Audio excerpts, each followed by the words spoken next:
Ridisegnare un territorio devastato. La missione da quei giorni drammatici di fine ottobre e inizio novembre è stata fin da subito una.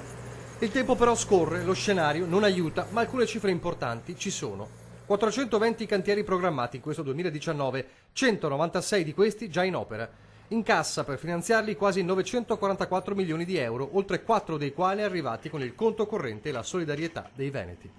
Ricostruzione, ma anche il punto chiave dei boschi da pulire dopo lo scempio di quella mano gigante e invisibile che ha buttato giù tutto.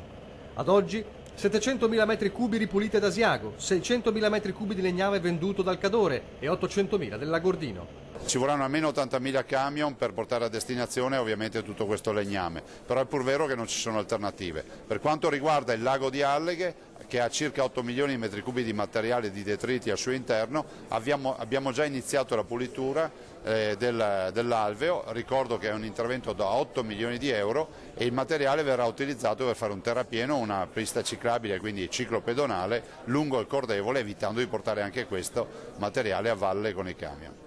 Legname da spostare e da vendere, altro passaggio chiave che trova importanti riscontri.